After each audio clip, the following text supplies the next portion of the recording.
the fact that a part of the reason why we're in the mess that we're in at this moment is because the top leadership of the Bharatiya Janata Party was deeply engrossed in the West Bengal Assembly elections and didn't have the bandwidth to deal with the corona crisis. If they weren't so busy focusing on the campaigning and spent more time looking at the corona problem, a lot of what we're seeing now could potentially have been done 3 or 4 weeks earlier than it was, which would have led to correctives being put into place earlier, rather than having people gasp for oxygen, die in cities across the country or villages across the country. Which is why I think even today, let us assume that the BJP wins Bengal. In normal times, this would have been seen as the biggest day in the BJP's political life since possibly the 2014 majority victory in the Lok Sabha and winning UP by the kind of margin it does. But you won't have the usual celebrations, I believe, at the party headquarters. None of that, presumably, this time. But they will realize the significance of the victory if they were to win, regardless of whether... But will there be any celebrations?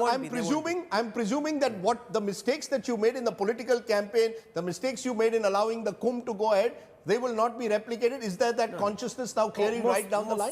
Most certainly. So there will be no celebrations. I think what happens sometimes is when you're so engrossed in the campaign, you know, you're out there, you think that your presence can make a bit of a difference, can take you over the hump. You know that you're in the fight, you know that you're in the race, and you want to do that little bit extra to help your party, your karyakartas who are on the ground, which is what the BJP leadership did. When they look back, they realize maybe they overdid it, but at that time, they were in the thick of the campaign and really, from their perspective, was no out. In my view, unforgivable. In my view, unforgivable that day when the Prime Minister went to Asansol to do a campaign. You were in Kerala, you were in West Bengal, you were in Tamil Nadu. Many places you also did. So all of us are guilty. We cannot compare a journalist covering an election with a political party. But all of us, I'm saying as a collective, as a people, as a nation, together, we're guilty of having let our guards down, including you and me. That's the reality. But the guard, if the guard is let down at the top, what do you expect the citizenry to do? Anyway, that's another debate for another day. But clearly, I think there will be lessons learned. Hopefully, as you say, the Prime Minister is holding a meeting with experts, with ministers. Better late than never. You learn from your mistakes, you course correct. That's leadership. But the important thing right now is you got Anthony Fauci in the United States suggesting to India that there must be a national lockdown.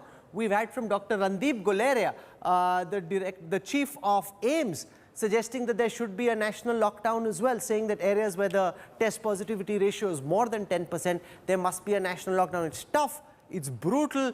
There are consequences for the economy, lives and livelihood, but you've got global advice coming in that India needs to go in for a national lockdown. It will be interesting to see whether or not that's something that the government considers. And in the middle of all of this, you've got India's vaccine man, Adar Poonawalla, who's taken off to the United Kingdom, giving an interview to the Times, saying that he's getting threatening calls. And I actually saw this. He sent me some videos of some Shiv Sena local hoodlums showing up outside his factory, giving him the choicest of galis and saying, "Humko pehle do." And you know, this is bizarre, because if everybody starts putting pressure, then where does equity go in vaccine distribution? Look, there are lots of questions, I think, that will be raised over vaccine policy, about the individuals involved in those policies, about the way this election campaign was conducted in the last fortnight of April, including Mamata Banerjee. Let's be clear, while we are focusing on Mr. Modi doing this rally in Asansol, while cases were rising and then pulling back, Mamata Banerjee continued to campaign like it was a normal campaign. So Mamata Banerjee will also have to answer questions. No, because so the Trinamool Congress carried on with that campaign. Last 2-3 phases, she knew she had a chance. So she couldn't pull back. That's what I'm saying.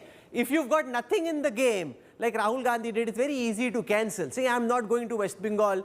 The BJP says he already started showing up some COVID symptoms and decided not to go. But when your skin is in the game, when your life depends on it, then it's tougher to pull back, as it was for Mamata Banerjee to pull back. Let's very quickly, Rajdeep. By the way, in Assam, now a slight lead for the BJP. 9 is playing 5, others 1. So the BJP has taken a lead in Assam. Our exit poll is predicting the BJP around 80 out of 126. And important news, postal ballot